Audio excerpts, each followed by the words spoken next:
As an entrepreneur, something I am always trying to both learn more about is marketing and increasing my revenue. In this episode, we will learn how to do both. In addition to being a revenue coach, speaker, and author of The Roadmap to Revenue, How to Sell the Way Your Customers Want to Buy, Kristin Zhivago is the founder of Zhivago Partners, a digital marketing management agency.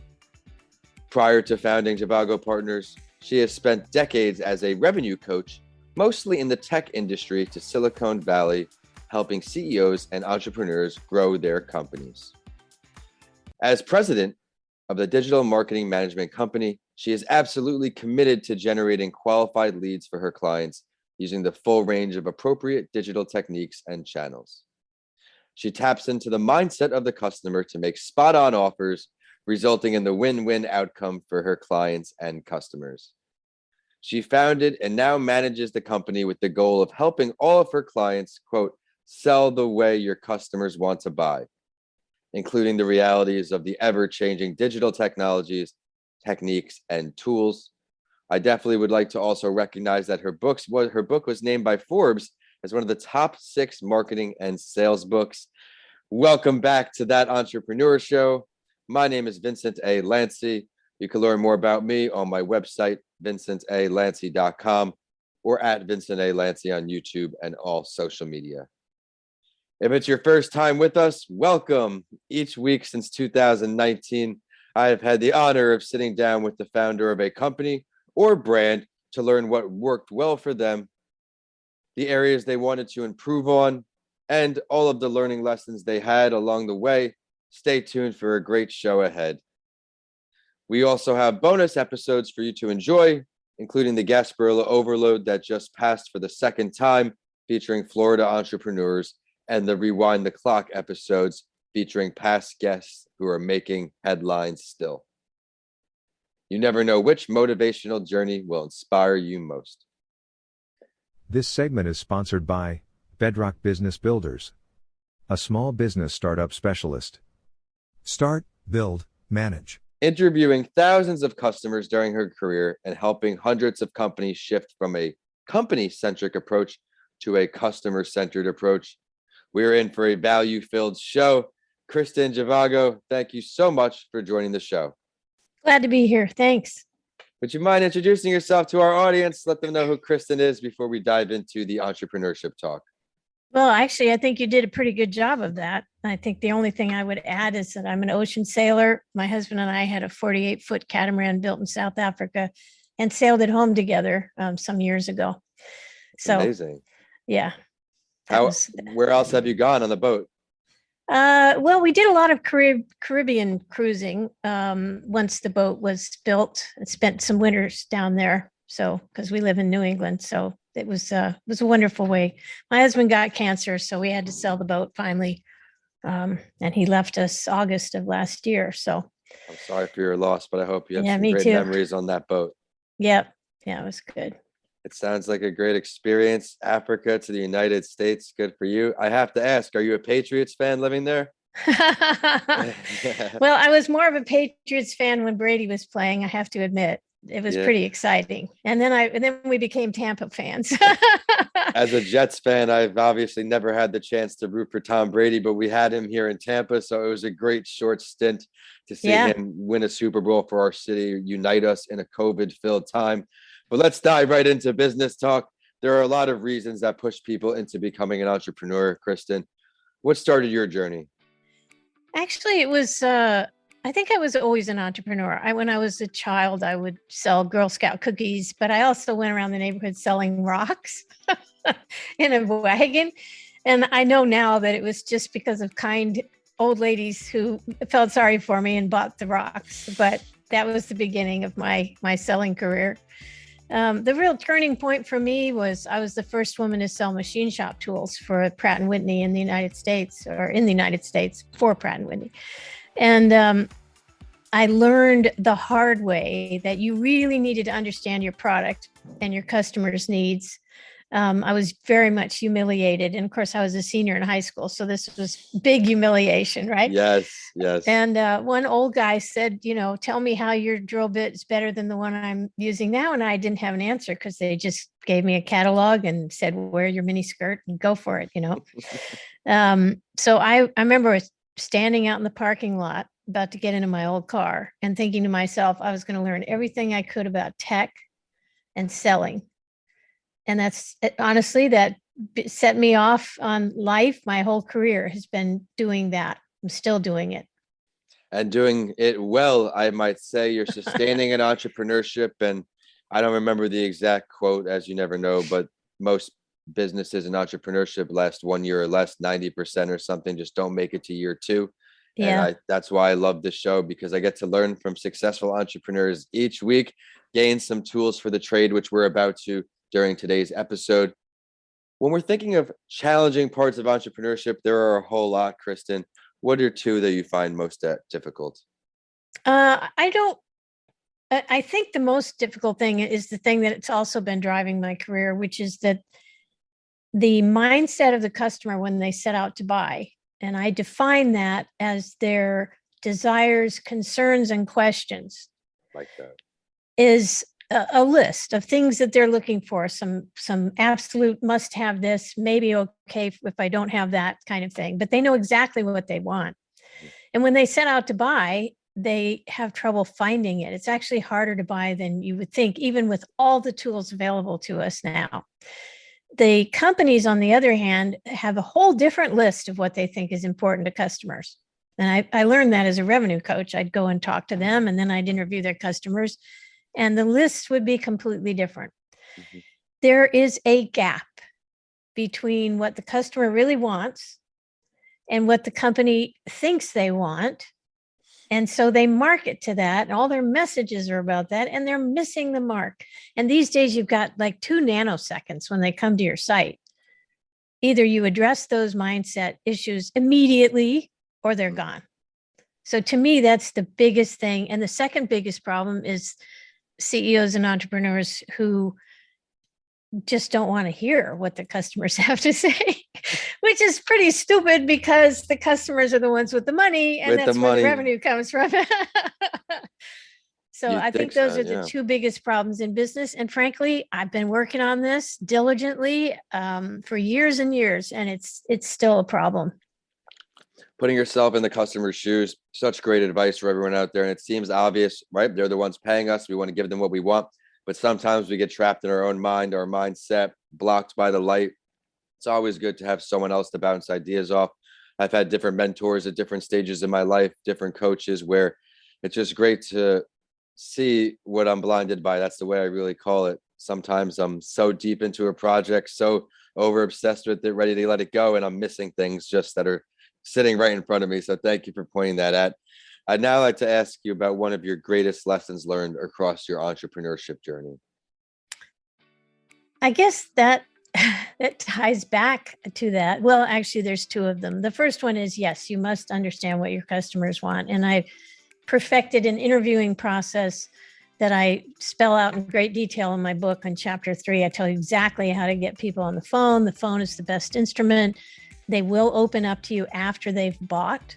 They will never open up to you while you're selling to them because they're playing poker. So, but afterwards, they have a vested interest in your success, and they will actually speak to you if you ask open-ended questions and let them talk. And then presenting the report properly to management and all of that. I have definitely turned around and opened the eyes of many, many, many executives over the years doing that method. So it does work. It's pretty simple. It's an easy recipe to follow. So there is a solution to this. But the second thing I think I need to bring up is what you were just talking about, which is, I just wrote an article about this in my blog, which is that when the CEO has the sniffles, the company gets pneumonia. So your smallest little character flaw, maybe it's procrastination. Maybe you ignore certain things because you don't want to face them. My husband was always saying, find it, face it, fix it. So, if you're not doing that every day, then your workers are suffering and your revenue is suffering and your customers are not getting what they need. I just typed that in my notes for when the episode airs. When the employee has a cold, the company gets an pneumonia. If there's a problem, it's going to spread. I love that example. Thank you. I'm really excited to dive a little deeper into your story, learn a little more about you here. If you could sit down with any entrepreneur throughout history, who would you choose to learn from? I think I'd talk to Jeff Bezos. I don't know if I would talk to him now, but maybe 10 years ago when he wasn't when he wasn't being no, not so much the garage, but being glamour boy. I mean, he's just being the rich man now and having a good time at it, and good for him. I will say that when he first started, I thought to myself, wait a minute, this is the first time a tech company has started not because of an idea or a product or a service, but because of an infrastructure. He was building an infrastructure, and he was all about process. And I have this quote that people quote me on, which is, branding is the promise that you make, and your brand is the promise that you keep. And you have 5 tools to keep your promises: products, people, processes, policies, and passion. And process is where most people fall down. So, and that's where most companies fail. They just forget about the process part. So I was really intrigued when he started Amazon. I thought to myself, I'm going to watch this guy, because this is the first time that an infrastructure company ever came about. And guess what? Now he's one of the richest men in the world. So it's kind of interesting. I'm happy he's enjoying the fruits of his labor, but I really, like you as well, would learn to just dig into his mind. I have systems in place for almost everything I do, as now that I'm scaling, I think it's very important. I've had past guests. I think I have his book right here, David Jenians. He's in Australia, but he's really big into systems. He has books on systems, courses on systems. So thank you for bringing that up again. Crushing at this episode, Kristin. Amazing. Where would this interview, this conversation with Bezos go down if you could pick the location? Where would it go down? I'd want to be on a boat. I mean, there's no question about that. Just I don't relaxing. care where the boat is. Just on, as long as the boat is in the water somewhere, I'm happy. Well, all right. Now let's look into the future before we dive into the spotlight story. What's next for all of your entrepreneurial endeavors? What are we working on? I'm just scaling the business. I'm doing it very slowly on purpose. I can grow a business fast. I don't want to grow this business fast because it's a service business. So I take really deep care of customers. I'm deeply involved with them as a revenue coach. And then the agency, basically, I have a wonderful team of people, and they do great work for our clients. And so I want to keep that standard secure. So I'm slowly bringing on clients and growing, and I'll probably stop at some point and say, okay, I'm big enough, but I'm not there yet. I love that. I love the ambition. It's a good message to everyone. Take your time. For me, especially, feel like I've been right there for so long, and then COVID came, and getting into schools became just a little more challenging with the budget cuts. So I'm just perfecting my systems like we keep talking about, because I am ready to rock and roll. It's now a great time to get into the spotlight story. It's your first show with us. Right now, each episode, I go over the journey of another entrepreneur, and we get our guest take on it. As we have a rock star female marketing entrepreneur on the show today, I will shed light on another in Ann Handley. Ann Handley is a writer, digital marketing pioneer, like today's guest, and the Wall Street Journal best-selling author who inspires and empowers you to create marketing that your customers will love, igniting real results for your business. Her company, Marketing Profs, is a marketing training and education company with more than 600,000 subscribers. You heard that right. The company trains marketers worldwide through its online and in-person education programs. Their marketing forum is actually the premier global marketing event for business-to-business marketers. So she's really scaled her business. Her previous company, ClickZ, is one of the first sources of digital marketing information in the world. I remember this. She sold it in 2000, a lifetime ago in internet years, as the article puts it. She's a best-selling author, as I said, and she's had her books translated into 19 languages. And it's interesting, I read this, including Turkish, Korean, Italian, Chinese, and Japanese. I was just networking the other day, and someone had mentioned the idea to me, why don't I put my books in other languages? So everyone out there, I hope that inspires you. I'll end off with this of how she is cited in Forbes as a top thought leader, a LinkedIn influencer with 420,000 plus subscribers and followers on there. She's even been named by IBM as one of the 7 people shaping modern marketing. I know you've heard of Ann Handley, as we spoke about before the show. What's your takeaways?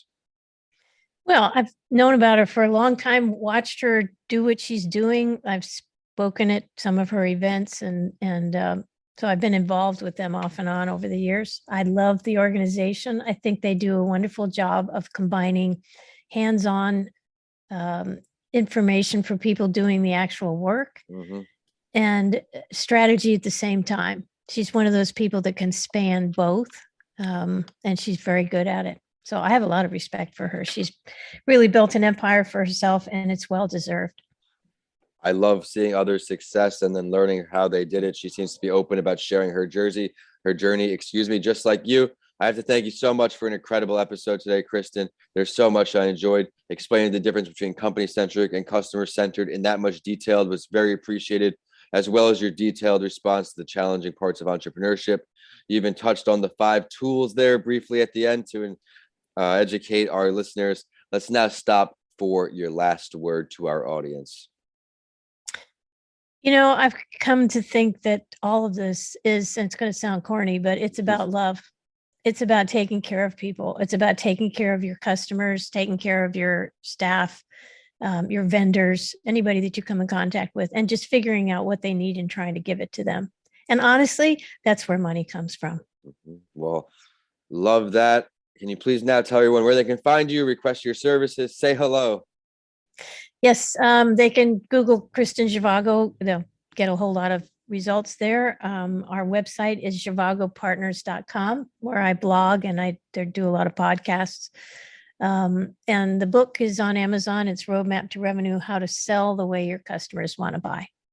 Thank you for sharing that, everyone. Be sure to check her content out. And I think we have a sneak peek for a Writing with Authors episode. So depending on when this episode airs, be sure to hop over to my YouTube channel and learn about her writing journey. We are at That Entrepreneur Show on all social media except Twitter because of the character limit. We are at Podcasts by Lancey. I am at Vincent A. Lancey for all social media, YouTube, and the website is vincentalancey.com. No matter what your age is, I have a mental health book for you. They're all on Amazon now. Be sure to check them out. It's time to end the show with a quote, and this one is from today's Spotlight Entrepreneur. In an online world, our online words are our missionaries. They tell the world who we are. I love that quote. Thank you for tuning in, and we will see you next Friday on another episode of That Entrepreneur Show. Kristin, thank you for stopping by. Thanks. Fun. Enjoyed it.